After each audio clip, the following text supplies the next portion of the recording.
ನಮಸ್ಕಾರ, ಇದು ವಿಶ್ವಂಬರ ಟಿವಿ. ನಾನು ಗುರುಪ್ರಸಾದ್ ಶಾಸ್ತ್ರಿ. ಪ್ರೈಮ್ ಗೆಸ್ಟ್ ಕಾರ್ಯಕ್ರಮಕ್ಕೆ ಸ್ವಾಗತ. ಇವತ್ತು ನಮ್ಮ ಜೊತೆಗಿದ್ದಾರೆ ಶ್ರೀ ಮಹೇಶ್ ಶೆಟ್ಟಿ ಚಿಪಗಿ. ಶಿರಸಿಯಲ್ಲಿ ಖ್ಯಾತ ಉದ್ಯಮಿಯಾಗಿ ಗುರುತಿಸಿಕೊಂಡು ಕಾಂಗ್ರೆಸ್ ಪಕ್ಷದಲ್ಲಿ ಹಾಗೂ ಸಾಮಾಜಿಕ ಸೇವೆಯಲ್ಲಿ ಸಕ್ರಿಯವಾಗಿ ತಮ್ಮನ್ನು ತೊಡಗಿಸಿಕೊಂಡಿದ್ದಾರೆ.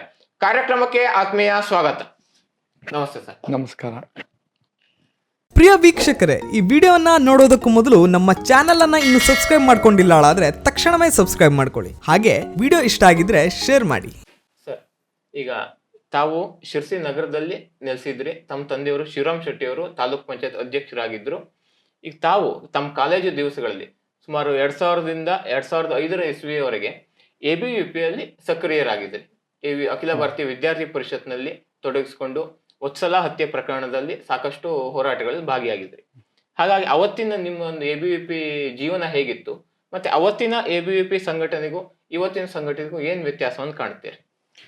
ಅವತ್ತೇ ನಾನು actually MM arts and science ಕಾಲೇಜಿಗೆ ಫಸ್ಟಿಗೆ ಎಂಟ್ರಿ ಕೊಡಬೇಕಾದ್ರೆ ಚಿಪ್ಗಿ ಅನ್ನೋದೇ ಹಳ್ಳಿ, ಕಾಲೇಜ್ ಅನ್ನೋದು ಪೇಟೆ. ಈ ಕಾಲೇಜಲ್ಲಿ ನಾವು ಬರಬೇಕಾದ್ರೆ ಪೇಟೆ ಹುಡುಗರು ಹಂಗೆ ಮಾಡ್ತಾರೆ ಕಾಡಿಸ್ತಾರೆ ಅನ್ನೋದೊಂದು ಹೆದರಿಕೆನೂ ಇತ್ತು.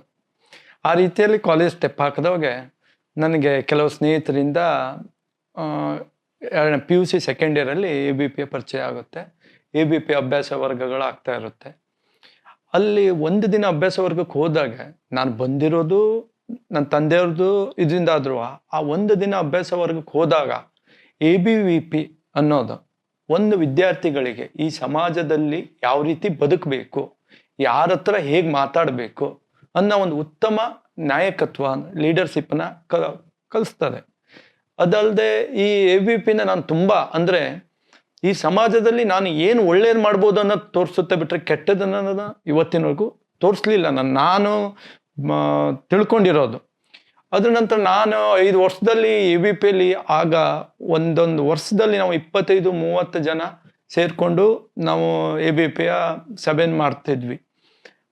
ನಮಗೆ ಎಷ್ಟು ಜನ ಇದ್ರು ಪ್ರತಿಯೊಬ್ಬರಲ್ಲೂ ಏನು ಒಳ್ಳೇದು ಮಾಡಬೇಕು ಅನ್ನೋ ಒಂದು ಭಾವನೆ ಬರ್ತಿತ್ತು. ಆ ಭಾವನೆ ಹುಡ್ಸಾಕೋದೆ ABVP.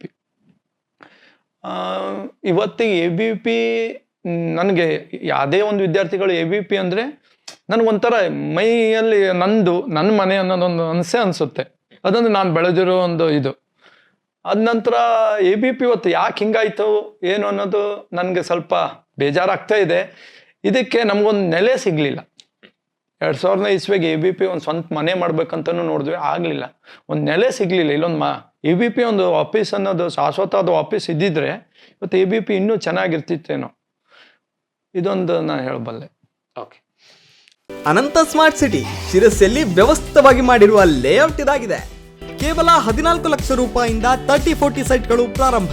ಶಿರಸಿಯಿಂದ ದೊಡ್ಡನಹಳ್ಳಿ ರಸ್ತೆಯಲ್ಲಿ KHB ಕಾಲೋನಿಯಿಂದ ಕೇವಲ 4 ಕಿಲೋಮೀಟರ್ ದೂರವಿರುವ ಲೇಔಟ್. ಮಕ್ಕಳ ವಿದ್ಯಾಭ್ಯಾಸಕ್ಕೆ ಅನುಕೂಲವಾಗುವಂತೆ ಪ್ರತಿಷ್ಠಿತ ಚಂದನ ಶಾಲೆಯಿಂದ ಕೇವಲ 1 ಕಿಲೋಮೀಟರ್ ದೂರ. ಸುಸಜ್ಜಿತವಾದಂತಹ ಚರಂಡಿ ವ್ಯವಸ್ಥೆ, ಉತ್ತಮ ಗುಣಮಟ್ಟದ ಸಿಮೆಂಟ್ ರಸ್ತೆ, ಮೂಲಭೂತ ಸೌಕರ್ಯ ಒಳಗೊಂಡಿದೆ. ಆಸಕ್ತರು ಈ ಕೂಡಲೇ ಸಂಪರ್ಕಿಸಿ. ಸರ್, ತಾವು ತಮ್ಮ ಕಾಲೇಜು ಸಮಯದಲ್ಲಿ ವಿದ್ಯಾರ್ಥಿ ನಾಯಕರಾಗಿ ವಿದ್ಯಾರ್ಥಿ ಪ್ರಮುಖರಾಗಿ ಗುರುಸ್ಕೊಂಡಿದ್ರಿ. ಹಾಗಾಗಿ ಸಾಕಷ್ಟು ವಿದ್ಯಾರ್ಥಿಗಳ ಒಡನಾಟ ಇದ್ದೇ ಇರುತ್ತೆ. ಅವತ್ತಿನ ವಿದ್ಯಾರ್ಥಿಗಳ ಒಂದು ಈಗ ದುಶ್ಚಟಗಳಿಗೆ ಸಂಬಂಧಪಟ್ಟ ಹಾಗೆ ಇವತ್ತಿನ ದಿನಮಾನದಲ್ಲಿ ಸಾಕಷ್ಟು ಯುವ ಜನತೆ ಗಾಂಜಾ ಇರ್ಬೋದು, ಸಿಗರೇಟು, ಹೆಂಡ ಈ ತರ ಒಂದು ದುಶ್ಚಟಗಳಿಗೆ ಬಲಿಯಾಗ್ತಾ ಇದ್ದಾರೆ. ಹಾಗಾಗಿ ಇವತ್ತಿನ ಯುವ ಜನತೆಗೆ ತಾವೇನ್ ಹೇಳಲಿಕ್ಕೆ ಇಷ್ಟಪಡ್ತೀರಿ? ಈ ಗಾಂಜಾ ಅನ್ನೋದೈತಲ್ಲ, ಇದು ನಾನು ಭಾಳ ಕಡೆ ನೋಡ್ತಾ ಬಂದಿದ್ದೇನೆ. ಈ ನನಗೆ ಹೆಂಡದ ಬಗ್ಗೆ ನಾನು ಏನೂ ಹೇಳಲ್ಲ, ಯಾಕಂದ್ರೆ ಅದಕ್ಕೊಂದು ಲಿಮಿಟ್ ಇರುತ್ತೆ, ಕ್ರಾಸ್ ಇರುತ್ತೆ, ಅದು ಎಂಡ್ ಅಂತ ಇರುತ್ತೆ. ಈ ಗಾಂಜಾನ್ ಮಾತ್ರ ಇದು ಬಂದಾಗಲೇಬೇಕು. ಇದು ನಮ್ಮ ಸಿರ್ಸಿಗೆ ಹೇಗೆ ಬರ್ತಾ ಐತಿ ಅಥವಾ ಇದಕ್ಕೆ ಯಾರ್ಯಾರು ಕಾರಣಭೂತರು ಅಂತ ಇದನ್ನ ಕಂಡುಹಿಡಿಬೇಕು. ಮತ್ತು ಈ ಗಾಂಜಾದ ಇಂದ ತಂದೆ ತಾಯಿಗೆ ಗೊತ್ತಿರಲ್ಲ, ನನ್ನ ಮಗ ಸ್ಕೂಲಿಗೆ ಹೋಗ್ತಾ ಇದ್ದಾನೆ ಅನ್ನೋದು ಒಂದೇ ತಿಳ್ಕೊಂಡಿರ್ತಾರೆ. ಆದರೆ ನಾವೆಲ್ಲ ಅವಾಗಿರ್ಬೇಕಾದ್ರೆ ಟೀ ಕುಡಿಲಿಕ್ಕೆ ಹೋಗ್ತಿದ್ರು, ಟೀ ಕುಡಿಲಿಕ್ಕೆ ಕ್ಯಾಂಟೀನಿಗೆ ಹೋಗ್ತಿದ್ರು. ಆದರೆ ಈಗಿರೋಕೆ ಎಷ್ಟೋ ಜನ ಮಕ್ಕಳು ಗಾಂಜಾನ ನಾವು ಟೀ ಕುಡ್ದಂಗೆ ಸೇಲಿಕ್ಕೋಸ್ಕರ ಕಾಡಿಗೆ ಹೋಗಿ ಮರದ ಕೆಳಗೆ ಸೇರ್ತಾ ಇದ್ದಾರೆ. ಇದು ನನ್ನ ಮನಸ್ಸಲ್ಲಿ ತುಂಬಾ ನೋವಾಗ್ತಾ ಇದೆ. ಯಾಕಂದ್ರೆ ನನಗೂ ಮಕ್ಕಳಿದ್ದಾರೆ. ಈ ಮಕ್ಕಳಿಗೆ ನಾವು ಕಂಟ್ರೋಲ್ ಮಾಡೋಕ್ಕಾಗ್ತಾ ಇಲ್ಲ. ನಾವು ಇನ್ನೊಬ್ರಿಗೆ ಗಾಂಜಾ ಸೇರಿಸ್ತಿದ್ರೆ ನನ್ನ ಮಗ ಗಾಂಜಾ ಇದೇ ರೀತಿ ಗಾಂಜಾ ಸೇರ್ತಾನೋ, ಆ ಗಾಂಜಾ ಸೇವೋ ಪ್ರತಿಯೊಬ್ಬನಿಗೂ ತಲೆಯಲ್ಲಿ ಬರಬೇಕು. ಈಗ ನಾನು ಇನ್ನೊಬ್ನಿಗೆ ಗಾಂಜಾ ಸೇವನೆ ಮಾಡಂತ ಏನು ಫೋಕಸ್ಸು ಫೋರ್ಸ್ ಮಾಡಿ ಅಥವಾ ಅವರಿಗೆ ತಪ್ಪು ತಿಳುವಳಿಕೆ ಕೊಟ್ಟು ಸೇರಿಸ್ರೆ ಒಂದಲ್ಲ ಒಂದು ದಿನ ನಿಮ್ಮ ಮಕ್ಕಳಿಗೆ ಇನ್ನೊಬ್ಬ ಸೇರಿಸ್ತಾನೆ. ದಯವಿಟ್ಟು ಇದನ್ನ ಆದಷ್ಟು ನೀವೇನೇ ಯಾರ್ಯಾರು ತಗೊಂತ ಇದ್ದೀರಲ್ಲ ಬಂದ್ ಮಾಡಿಸ್ರಿ. ಒಂದಿನದ ಮಜಕ್ಕೋಸ್ಕರ ನಿಮ್ಗಳ ಅಣ್ಣ ತಮ್ಮ ಆಗ್ಲಿ ಅಕ್ಕ ತಂಗಿಯವರ ಮಕ್ಕಳನ್ನ ಹಾಳು ಮಾಡ್ತಾ ಇದ್ದೀರಿ. ಇದು ಬಂದಾಗಬೇಕಂತ ನಾ ಕೇಳ್ಕೊಳ್ತಾ ಇರೋದು. ಓಕೆ, ತಾವು ಕಾಂಟ್ರಾಕ್ಟರ್ ಆಗಿ ಉದ್ಯಮಿಗಳ ಗುರ್ಸ್ಕೊಂಡವರು. ಈಗ ಇವತ್ತಿನ ದಿನ ಕಳೆದೊಂದು 1 ವರ್ಷದ ಅಥವಾ ಒಂದೂವರೆ ವರ್ಷದ ನೋಡಿದ್ರೆ ಶಿರಸಿ ನಗರ ಪ್ರದೇಶದ ಬಹುತೇಕ ರಸ್ತೆಗಳು ಹಾಳಾಗಿದೆ. ಈ ರಸ್ತೆ ಪ್ರಧಾನವಾಗಿ ಹಾಳಾಗ್ಲಿಕ್ಕೆ ಕಾರಣ ಏನು? ಅಂದ್ರೆ ಗುಣಮಟ್ಟದ ಕಾರಣಕ್ಕೋ ಅಥವಾ ವಾತಾವರಣದ ಕಾರಣಕ್ಕೋ ಯಾವ ಕಾರಣಕ್ಕೆ ಹಾಳಾಗಿದೆ ಅಂತ ಅನ್ಸುತ್ತೆ? ನನಗೆ ತಿಳಿದ ಮಟ್ಟಿಗೆ ಮೊದಲನೇದಾಗಿ ಗುಣಮಟ್ಟ ಹುಟ್ಟಾಗಿಂದ ಬರ್ತಾ ಇಲ್ಲ ಏನೋ ಕಾಣುತ್ತೆ. ಮೊದ್ಲು ಬರೋಂಗೆ ಡಾಂಬರ್ ಬರ್ತಾ ಇಲ್ಲ, ಮೊದ್ಲು ಬರ್ತಾ ಇರೋ ಜಲ್ಲಿ ಕಲ್ಲುಗಳು ಸಿಗ್ತಾ ಇಲ್ಲ. ಇನ್ನೊಂದೇನಂದ್ರೆ ನಮ್ಮ ಸಿರ್ಸಿ ಊರಲ್ಲಿ ಒಂದು ರೋಡಲ್ಲಿ ಇಷ್ಟು ಟನ್ ಗಾಡಿ ಓಡಾಡ್ಬೇಕನ್ನೋ ಒಂದು ರೀತಿಯಲ್ಲಿ ನಮ್ಮ ಮಾಡ್ತಾ ಇರ್ತಾರೆ ರೋಡ್, ಅದ್ರಿಗಿಂತ ಜಾಸ್ತಿ ಟನ್ ಬರ್ತಾ ಇದೆ. ಎರಡನೇದಾಗಿ ಮೂರನೇದಾಗಿ ಇವತ್ತೇನು ಫಾರೆಸ್ಟ್ ಜಾಸ್ತಿ, ಇವತ್ತಿರೋ ಸಿರ್ಸಿನೇ ಫಾರೆಸ್ಟ್ ಏರಿಯಾ. ವರ್ಷನೂ ರೋಡಿಗೆ ಬರುವಂತ ಮರ ಕೊಂಬೆಗಳನ್ನ ಕಟ್ ಮಾಡುವಂತ ಒಂದು ಅದಕ್ಕೆ ಯಾವ್ದಂತ ಅನುದಾನ ಹಾಕಿ ಕಟ್ ಮಾಡಿಸ್ಬೇಕು. ಮತ್ತೆ ನಾಲ್ಕನೇದಾಗಿ ಈ KSRTC ಬಸ್ನವ್ರ ಹಾವಳಿಯಲ್ಲೂ ಸಣ್ಣ ಹೊಂಡ ಇದ್ದದ್ದು ದೊಡ್ಡ ಹೊಂಡ ಆಗ್ತಾ ಇದೆ. ಇದಕ್ಕೆ ಯಾವ ರೀತಿ ಅಂತ ಒಂದು ಎಲ್ಲರ ವತಿಯಿಂದ ಚರ್ಚೆ ಮಾಡಿ ನಾವು ಕೇಳಿದ್ರೆ ಡ್ರೈವರಿಗೆ ಟೈಮ್ ಏನೋ ಕೊಡ್ತಾರಂತೆ, ಇಷ್ಟು ಟೈಮಲ್ಲಿ ಹೋಗ್ಬೇಕು ಮುಟ್ಬೇಕು ಅನ್ನೋದು. ಅವ್ರು ಹೊಡ್ತಕ್ಕೆ ಆ ಬಸ್ ಹೆಂಗ್ ಹೊಡಿತಾರೆ ಅನ್ನೋದು ಅದೊಂದು ವಿಡಿಯೋ ಮಾಡಿದ್ರೆ ಗೊತ್ತಾಗುತ್ತೆ. ಒಟ್ಟಾರೆಯಾಗಿ ಅಂದ್ರೆ ಎಲ್ಲಾ ಇದ್ರ ಒಂದು ಮುಂಚಿನಷ್ಟು ಗುಣಮಟ್ಟನೂ ಬರ್ತಾ ಇಲ್ಲ. ಈಗ ಮತ್ತೆ ವಿಪರೀತ ವಾಹನ ಎಲ್ಲಾ ಕಾರಣಕ್ಕೆ ಅತಿ ತೂಕದ ವಾಹನ ಅತಿ ತೂಕದ ವಾಹನ ಎಲ್ಲಾ ಕಾರಣಕ್ಕೆ ರಸ್ತೆ ಹಾಳಾಗ್ತಾ ಇದೆ. ಓಕೆ, ಈಗ ಅದೇ ರೀತಿ ಜಿಲ್ಲೆಯಲ್ಲಿ ಕಳೆದ ಒಂದು 8-10 ತಿಂಗಳಿಂದ ಮರಳ ಸಮಸ್ಯೆ ಬಹಳ ಕೇಳಿ ಬರ್ತಾ ಇದೆ. ಇದಕ್ಕೆ ಕಾರಣ ಏನು ಅಂತ ಅನ್ಸುತ್ತೆ ನಿಮ್ಗೆ? ನಮ್ಗೆ ಮರಳು ಸಮಸ್ಯೆಯನ್ನ ಬಗೆಹರಿಸಲೇಬೇಕು. ಯಾಕಂದ್ರೆ ಉತ್ತರ ಕನ್ನಡದಲ್ಲಿ ನಮಗೆ ನಮ್ದೇ ಆದ ಒಂದು ಕಲ್ಲಿನ ಕ್ವಾರಿ ಇಲ್ಲ ಇಲ್ಲಿ. ಈಗ ನಾವು ಮರಳಾದ್ರೂ ಈಗ ಒಂದೇ ಇಲ್ಲಿ ಸಮೀಪ ಹರಿಯುವ ಬನವಾಸಿ ನದಿನೋ ಇಲ್ಲ ಕೆಳಗಡೆ ಹೊನ್ನಾವರ ಕುಮಟಾ ನದಿ ಅವಲಂಬನೆ ಮಾಡಿದ್ದೇವೆ. ಇವತ್ತೇ ಮರಳು ಅನ್ನೋದಕ್ಕಿಂತ ಪ್ರತಿಯೊಬ್ಬ ನಮ್ಮ ಅಜ್ಜನ ಕಾಲದಿಂದಲೂ ಮರಳಲ್ಲೇ ಕಟ್ಟಿರುವಂತ ಮನೆಗಳ ರೂಢಿ. ಅಂದ್ರೆ ನಮ್ಮ ದೃಷ್ಟಿಯಲ್ಲಿ ಮರಳಲ್ಲಿ ಕಟ್ರೆ ಮನೆ ಗಟ್ಟಿ ಅನ್ನೋದನ್ನು ಹುಟ್ಕೊಂತ ಬಂದಿದೆ. ಮರಳು ಮಾತ್ರ ಬೇಕೇ ಬೇಕು. ಈ ಮರಳನ್ನ ಜನರಿಗೆ ಯಾವ ರೀತಿ ಕೊಡ್ಬೇಕಂತಾನು ಹೇಳ್ತೇನೆ. ಇದಕ್ಕೆ ಸಮಸ್ಯೆ ಮಾಡ್ತಾ ಇರೋದು ಅಧಿಕಾರಿಗಳು. ನೋಡಿ, ಕಟ್ಟಿಗೆ ಡಿಪ್ಪೋದಲ್ಲಿ ಉರುವಲು ಕಟ್ಟಿಗೆಗಂತ ಒಂದು ಅಡ್ಡೆ ಇತ್ತು. ಒಂದು ಜನರಿಗೆ ಮರಳನ್ನ ಅಥವಾ ಕಟ್ಟಿಗೆನ ಯಾಕೆ ಬೇಕು ಅನ್ನೋದು ಜನರಿಗೆ ಗೊತ್ತಿದ್ದು ಅವ್ರಿಗೆ ಒಂದು ಪ್ರಮಾಣದಲ್ಲಿ ಕಟ್ಟಿಗೆ ಕೊಡ್ತೀರಾ. ಅದೇ ರೀತಿ ನೀವು ಮರಳನ್ನ ಯಾಕೆ ಕೊಡಲ್ಲ? ಒಬ್ಬನಿಗೆ ನೀವು ಬಿಲ್ಡಿಂಗ್ ಪರ್ಮಿಷನ್ ಕೊಡ್ತೀರಾ, ಬಿಲ್ಡಿಂಗ್ ಎಸ್ಟಿಮೇಟ್ ಇರುತ್ತೆ. ಆ ಬಿಲ್ಡಿಂಗ್ ಎಸ್ಟಿಮೇಟಿಗೆ ಎಷ್ಟು ಮರಳು ಬೇಕನ್ನೋ ನಿಮ್ಮ ಎಸ್ಟಿಮೇಟ್ ಇರಲ್ವಾ? ಅದೇ ರೀತಿಯಲ್ಲಿ ಅವ್ರಿಗೆ ಪೂರೈಸುವಂತ ಒಂದೇನಾದ್ರೂ ಒಂದು ಕ್ರಿಯೆ ಮಾಡ್ಬೋದಲ್ವಾ?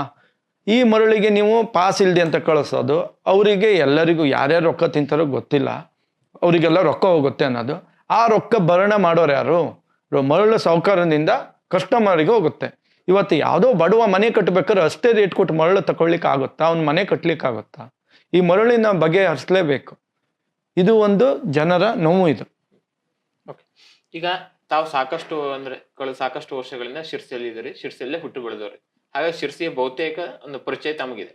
ಈಗ ಉತ್ತರ ಕನ್ನಡ ಹೇಳುವಂತ ಒಂದು ವಿಶಾಲವಾಗಿರ್ತಕ್ಕಂಥ ಜಿಲ್ಲೆ. ಹಾಗಾಗಿ ಇಲ್ಲಿ ಮತ್ತೆ ಉತ್ತರ ಕನ್ನಡದಲ್ಲಿ ಮಲ್ಟಿ ಸ್ಪೆಷಾಲಿಟಿ ಆಸ್ಪತ್ರೆಯೂ ಇಲ್ಲ. ಈ ಮಲ್ಟಿ ಸ್ಪೆಷಾಲಿಟಿ ಆಸ್ಪತ್ರೆಗಾಗಿ ಉತ್ತರ ಕನ್ನಡವನ್ನ 2 ವಿಭಾಗಗಳನ್ನಾಗಿ ಮಾಡಿ ಶಿರಸಿ ಕೇಂದ್ರವಾಗಿ ಇಟ್ಕೊಂಡು ಕದಂಬ ಕನ್ನಡ ಜಿಲ್ಲೆ ಆಗ್ಬೇಕು ಹೇಳುವಂತ ಒಂದು ಹೋರಾಟ ಈಗ ಕೇಳಿ ಬರ್ತಾ ಇದೆ. ನಾಡಿದ್ದು 19ನೇ ತಾರೀಕು ಒಂದು ಮೆರವಣಿಗೆ ಮತ್ತೆ ಪ್ರತಿಭಟನಾ ಒಂದು ಮೆರವಣಿಗೆ ಇದೆ. ಹಾಗಾಗಿ ಶಿರಸಿ ಜಿಲ್ಲೆ ಪ್ರತ್ಯೇಕ ಜಿಲ್ಲೆ ಆಗ್ಬೇಕು ಹೇಳೋದ್ರ ಸಂಬಂಧ ನಿಮ್ಮ ಅಭಿಪ್ರಾಯ? ನೋಡಿ, ಶಿರಸಿ ಅನ್ನೋಗಿಂತ ನೀವು ಉತ್ತರ ಕನ್ನಡದಲ್ಲಿ ಈ ನಮ್ಮ ಮೇಲ್ ಭಾಗಕ್ಕೆ ಪ್ರತ್ಯೇಕ ಜಿಲ್ಲೆ ಬೇಕೇ ಬೇಕು.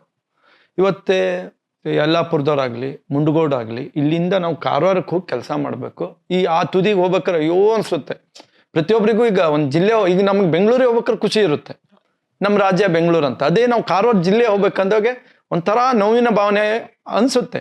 ಇವತ್ತು ಈ ಕ್ಷೇತ್ರಕ್ಕೆ ಜಿಲ್ಲೆ ಅವಶ್ಯಕತೆ ಇದೆ.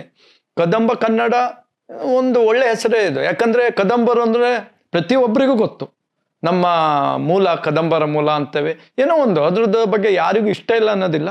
ಕದಂಬ ಕನ್ನಡ ಇಸ್ ಗುಡ್, ಒಳ್ಳೆ ಇದೆ. ಅದು ಆಗ್ಬೇಕು, ಪ್ರತ್ಯೇಕ ಭಾಗ ಆಗ್ಲೇಬೇಕು.